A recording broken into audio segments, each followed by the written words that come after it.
महत्वाची असते. तर मी त्या दिवशी एक निरोप दिला होता, ते एसी बंद कर ना. तुम्हाला थंडी नाही वाटत आहे, मग बोलत का नाही? तर नर्सची जी भूमिका असते ही हेल्थ केअर चेन मध्ये सर्वात महत्वाची असते. तर का महत्वाची असते? कारण तुमचा डायरेक्ट कॉन्टॅक्ट पेशंटशी असतो. म्हणजे हॉस्पिटल कसं आहे किंवा डॉक्टरांची ट्रीटमेंट यशस्वी होते का नाही हे नर्सवर अवलंबून असतं. पण मला वाईट एवढंच वाटतं की तुम्हाला तुमचं महत्व कळत नाही. थोडंसं असं मी म्हणेन, आणि हे मेट्रनना विशेषतः आणि HR टीमना मी असं म्हणेन की कधी कधी तुमच्यामध्ये कॉन्फिडन्स कमी पडतो.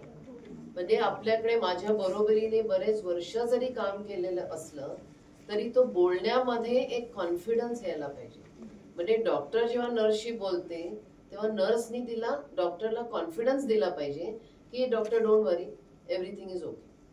तर तो कधी कधी काही नर्सेस मध्ये कॉन्फिडन्स कमी पडतो आणि तो कॉन्फिडन्स कमी पडला की तो पेशंटला असा जाणवतो, पेशंटला लगेच जाणवतं की नाही बाबा इथे कुठेतरी ते स्ट्रेंथ नाहीये, ताकद कमी पडते. तर ही ताकद का कमी पडते? कारण कधी कधी ज्ञान कमी पडतं, कधी कधी प्रॅक्टिकल स्किल्स कमी पडतात. तर ह्या बाबतीत मी मेट्रनना आणि HR सांगेन, आणि हे मी अनेक वर्ष सांगते पण परत सांगेन की training on the job is very very important. मला असं वाटतं मेट्रनचं कामच आहे की छोटी 10-10 मिनिटाची ट्रेनिंग मॉड्यूल्स करायला पाहिजे, आणि ती ऑन द जॉब. म्हणजे आपण म्हणाला सगळे नर्सेस या आणि बसा, तर ते कधी जमतच नाही कारण तुम्ही ड्युटीवर असता. तर तुम्ही जिथे असता तिकडे जाऊन हे ट्रेनिंग करणं, नॉलेज अप्रेझल करणं, म्हणजे दर वर्षातनं 2दा मी म्हटली की you should have a question paper for the nurses depending on their level.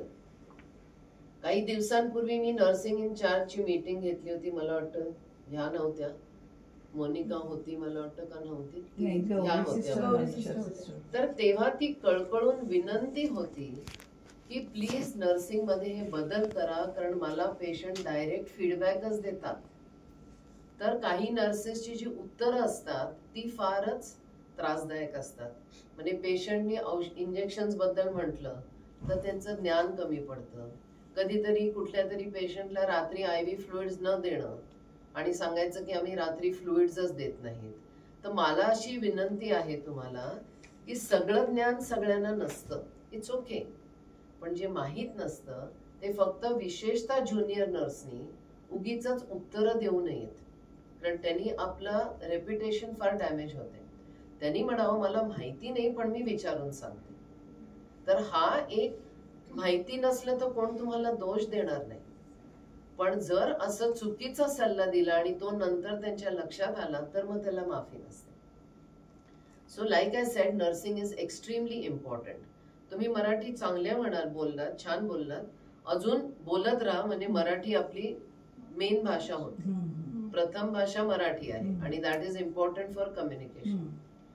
आता तुम्ही नर्सेस डे साठी आपण सेलिब्रेशन करतोय, तर मला सांगू शकाल का की तुम्ही प्लेज घेतलं पण आपल्या 4 कोर व्हॅल्यूज काय आहेत?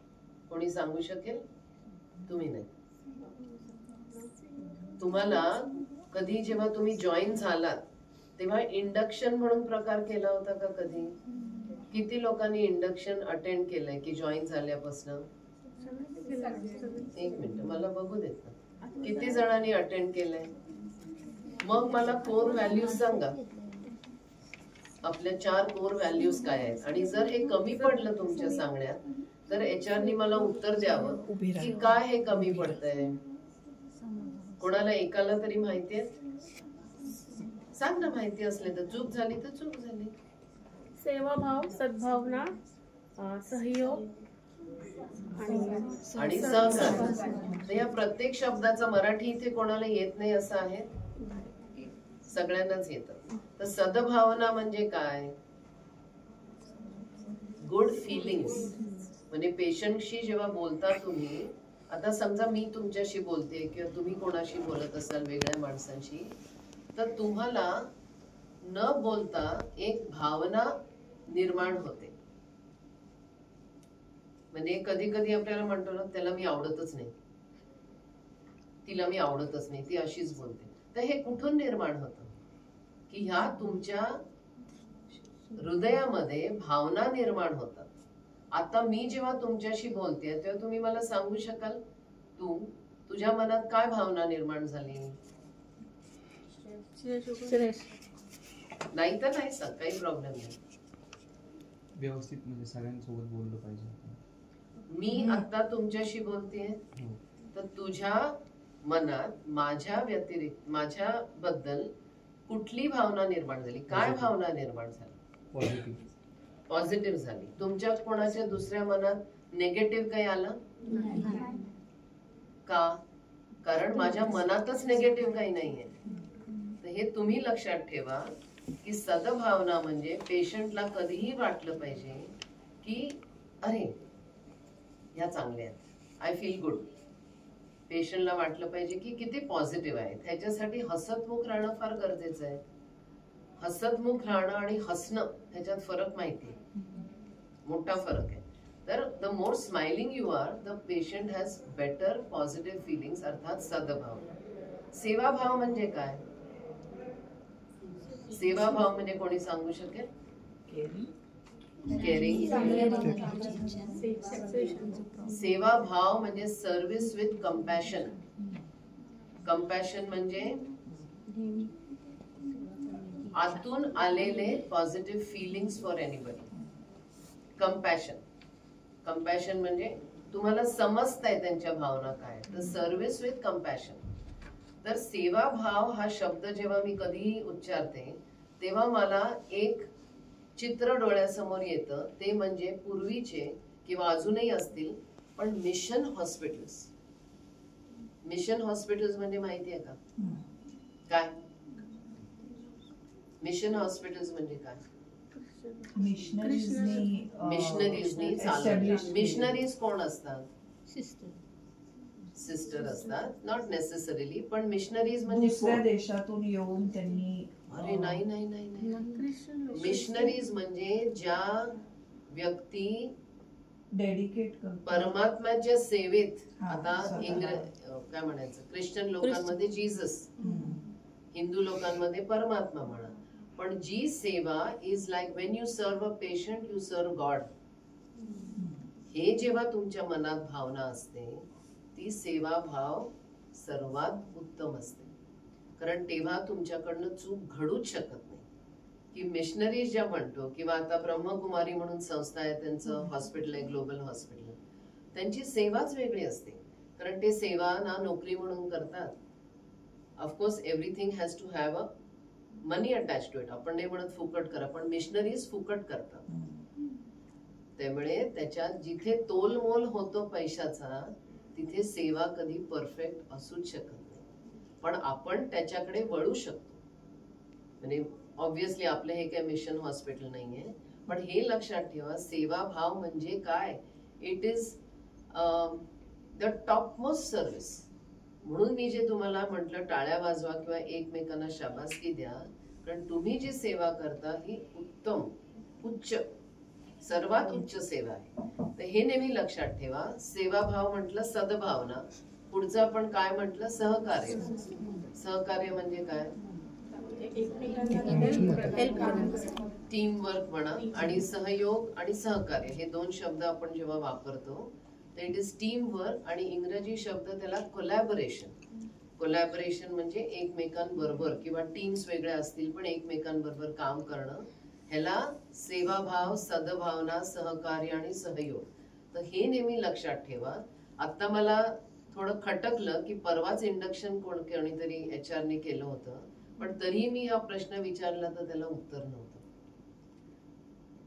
काय उत्तर आहे अश्विनी? म्हणजे एकाही, फक्त तिला मोनिका म्हणाली पण दोन चुकल्या. तर 4S असं लक्षात ठेवा. पुढचं मला तुम्हाला विचारायचंय. मी जेव्हा कधी राऊंड घेते तेव्हा मी विचारते, अगं तुझी कॅप कशी आहे, तुझ्या पायातलं काय आहे, तू जोडवे का घातलेस, बरोबर आहे?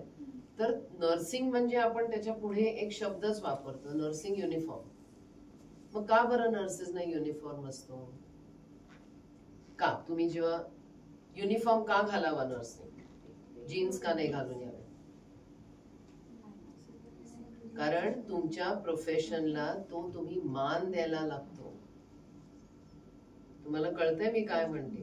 त्यामुळे ते एक मान देणं झालं, दुसरं आयडेंटिफिकेशन होतं की ह्या नर्स आहेत. पण तिसरं महत्वाचं काय, तुम्ही जेव्हा नर्सिंग येऊन कपडे बदलून नर्सिंगचा युनिफॉर्म जेव्हा घालता तेव्हा तुमच्या मनात काय येतं? मी आता पेशंटकडे जात आहे, तर ती पेशंटची केअर करणं ही जबाबदारी माझी आहे. म्हणजे आता मी जेव्हा युनिफॉर्म बदलून आत जाते ह्याचा अर्थ मी माझी भूमिका बदलते. आता मी सविता गुंडा नाहीये, मी इथे नर्स म्हणून आहे आणि माझं काम फोन बाजूला ठेवणं, घरच्या सगळ्या तकतकी असू देत, तणाव असू देत, काहीही प्रॉब्लेम्स असू देत घरचे बाहेरचे, ते मी आता बाहेर ठेवून आज सेवेसाठी जाते. ह्याला नर्सिंगचं महत्व म्हणतात, युनिफॉर्मचं. तुम्हाला पटतं हे? तुम्हाला असं वाटतं की साडी घालून तुम्ही तशीच नर्सिंग करू शकाल? नाही. हा, साडी युनिफॉर्म असला तर काही ठिकाणी असतं, साडी म्हणजे जरीची साडी. तर म्हणून हे युनिफॉर्मचं महत्व. पुढचं एक तुम्हाला मी सांगू इच्छिते की आता मेट्रननी आपल्याला फ्लॉरेन्स नायटिंगेल बद्दल सांगितलं आहे, महत्वाचंच आहे. She was the first nurse. Kashibai म्हणालात, इंडियन फर्स्ट नर्स. पण ONP ची नर्सिंगची स्थापना माझ्या सासूबाई अर्थात मिसेस फडणीस, ज्यांचा फोटो इथे आहे, तर पुढच्या वेळेपासून, आणि आमच्या आत्या होत्या मिसेस राधा बावळे, त्यांची नर्सिंग केअर म्हणजे वेगळीच होती की घरच्या सारख्या नर्सिंग करायची. म्हणजे इतकं की पेशंटला मदत म्हणतात ती सुपर्ब. आणि दुसरं महत्वाचं, त्यांचा धाक असायचा. आता मी एक तुमच्यात कमतरता जी दिसते की एक नर्सिंगचा धाक म्हणतो. धाक म्हणजे नॉट बॅड, फर्मनेस म्हणून की नाही मी हे सांगते तुम्हाला बरोबर की डॉक्टरही कधी कधी तोंड बंद करतो, पेशंटही बंद करतो. मी कॉर्पोरेशन हॉस्पिटलमध्ये शिकले आणि आमच्या मेट्रन्सवर सुपर काय म्हणजे धमक, आणि जो धाक असायचा की ॲज ज्युनियर डॉक्टर्स आम्ही पण घाबरायचो. तर नर्सिंग मध्ये धाक हा शब्द मी चुकीचा म्हणेन, फर्मनेस ह्याला म्हणेन की you should be very proper. तुमच्यात तो प्रॉपरनेस कधी येतो की जेव्हा तुमचं ज्ञान आणि तुमच्या स्किल्स चांगले असतात. म्हणजे असं मला जर निरोप द्यायला लागतो की कुठल्याही बाळाचं सॅम्पल फ्लोअर वरती घ्यायचं नाही, NICUच्या सिस्टरांना बोलवा, त्याला उत्तर मिळतं NICUच्या सिस्टरांनी चिडचिड केली, कोणी म्हणत असेल. मग मी निरोप दिलाय OPD मध्ये डॉक्टर असतात, म्हणजे NICUची सिस्टर बिझी असली तर मग त्यांना मुद्दामून बोलवणं शक्य नाही. पण तरीही हे 4 वेळा सांगूनही बाळांना 3-3 वेळा प्रिक करतात नर्सेस. तर अशा गोष्टी घडायला नको. ठीक आहे, तर हे महत्वाचं मला मुद्दे सांगायचे होते. आणि तुमच्याकडनं मला as a director of the hospital nursing म्हणून काही प्रश्न असले तर विचारा. जेव्हा प्रश्न नसतात तेव्हा याचा अर्थ की तुमची ह्या सभेमध्ये इन्व्हॉल्वमेंट कमी असते. नर्स म्हणून तुम्हाला ONP ला काय प्रश्न विचारायचा आहे? काय तर तुम्ही हा सांग ना. जेव्हा मॅम पेशंट येतो ना तेव्हा डॉक्टरचे म्हणजे तुमच्या अडचणी असं मला म्हणायचं, अडचण काय येते? हा, जेव्हा पेशंट येतो ना तर पेशंटला कोऑर्डिनेशन होत नाही व्यवस्थित. करेक्ट.